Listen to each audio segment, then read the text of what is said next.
There is no reason that cars should be in urban areas. Absolutely none. When those urban areas could easily be designed to have everything you could ever need within a 15-minute walk, all of the most essential things placed right next to one another, with homes and apartments to live in interspliced with those things, so the people who happen to live in those places can go an even shorter distance. But public transit, depending on how far you gotta go, should cover the rest. If we had an underground rail system connecting the whole city together, and then a tram system above ground, so you have that option, and rentable bikes that you can take along vast bike lanes, we would be able to have a healthier society because more people would be walking without the threat of cars potentially hitting them. More people would be biking, which is also healthy. And for those who don't want to walk extra, you have the option of taking the tram or the sub.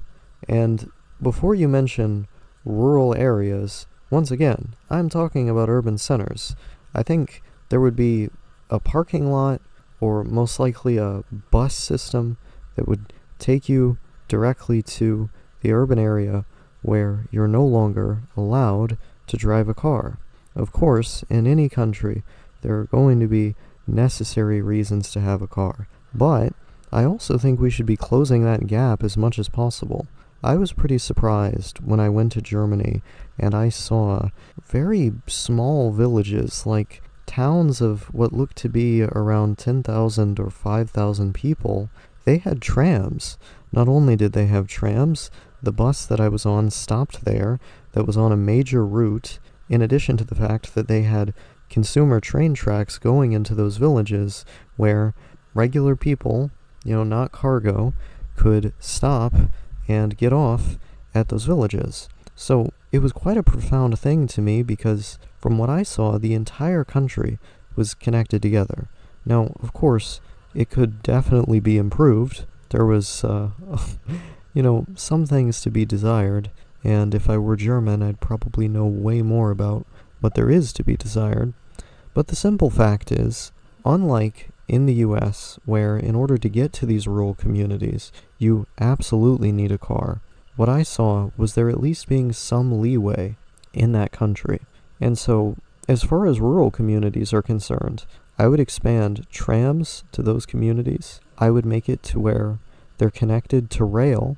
So if you're in an urban center, you would actually have the option of visiting a lot of these more rural places. I would also make it to where there is a bus that can take you to the city. So you go through the gates or whatever point of entry, and that way you don't need to drive to get there. But if you do happen to drive, there ought to be some place you can store your vehicle.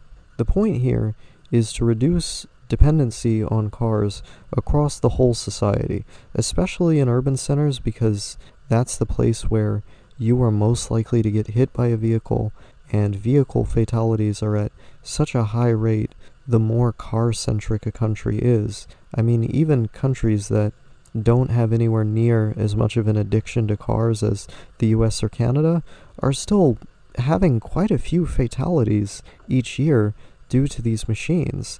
And I'm not saying people shouldn't have the freedom to own a vehicle in certain contexts, but in those contexts where it is a city, an urban center where people are meant to live, they shouldn't exist. There's no reason for them to exist. They only cause death and destruction.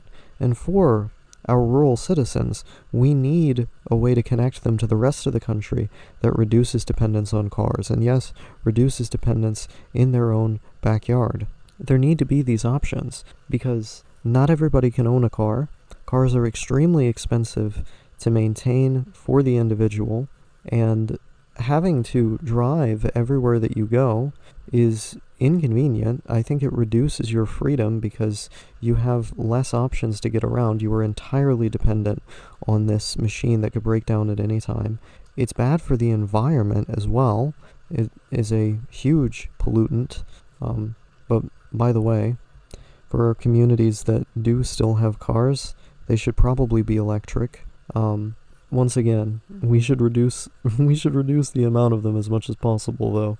Um, I think this is really the only way we're gonna clean up our air and also clean up these traffic fatalities. But I think also the more people you have on public transit and the more of a focal point it is of the society that you're in, the more people are going to respect public transit.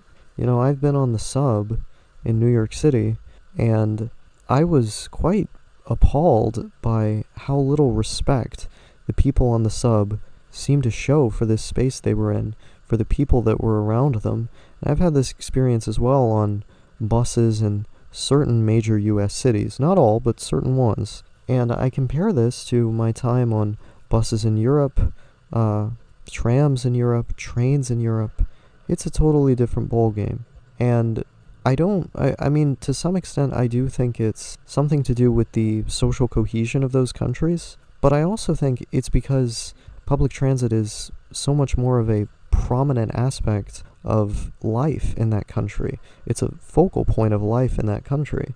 And I think if we were to make that a bigger component to our nation, people would come to have more respect for it, because it wouldn't be seen as something that you're taking because you're poor or disadvantaged in some way. It would be seen as something you're taking because everybody takes it. And you respect your own house. When you're in your own house, you respect that place because you know it's the place that you're going to come back to. And you know it's yours. You have positive feelings regarding it. Even if you don't, you still respect it. And you respect other people's homes when you go in them. But for some reason, we don't treat the public transit that we're in like it's our house or like it's a house that we're sharing. And I think it's because we have this view of public transit as this uniquely impoverished mode of getting around, and therefore it's associated with undesirables. And when the space is associated with undesirables, we act like undesirables, even if we're not that ourselves. And that changes once you make the transit for everybody. Then it's not for this outgroup. It's for you and me and everybody else. People come to respect it more. But at the same time, I do think that this is a broader issue with American identity. I think the fact that despite being such a patriotic nation, we don't have this broader sense of being American. We more so have regional identities that tie into the broader narrative of the country, but really they're identities that come from living in places that are like their own countries. I think this damages the greater sense of being an American. I mean, even in individual states and even individual municipalities that have their own distinct culture and identities, I think people are often alienated and atomized from one another. And I think it's because in that broader overarching culture that does affect the whole country to varying extents, there's a heavy emphasis on rugged individualism. The idea that we are not individual people making up a broader collective and therefore playing a part in a broader collective goal. We are instead individuals distinct from the rest of the society, and therefore we should be suspicious of everyone else in that society because they're all pursuing their own individual, private, selfish ends just as we are. And I think this is a crisis in how we view ourselves as people that I think can only be solved by dissolving some of the power that individual states have through changing the way our government is structured. If we had something like a parliamentary system, for example, where the entire country is unified because the entire country is represented in this more unitary way, I think we would come to develop more of a sense of American identity because there would not be such a heavy emphasis on the autonomy of states. Instead, there would be a broader national goal being pursued because more of the nation would be brought into the fold, into the democratic process in this larger way. And I believe those systemic changes, as well as some particular actions on the part of the government to further enfranchise people, would come to influence the culture in such a way as to lead to a broader sense of being American, that affects all of us, and in turn leads us to believe that our nationhood and our relationship to our fellow citizens is in fact something that matters and is something distinct. It's something meaningful. And through this change in the culture, through cultivating a sense of patriotism, of Americanness, Americana, if you will, that is further emphasizing the broader group, I think we would also change our attitudes regarding cars, the individual mode of expression that we take in our transportation habits. We would change those attitudes to one that is more collectivistic in nature.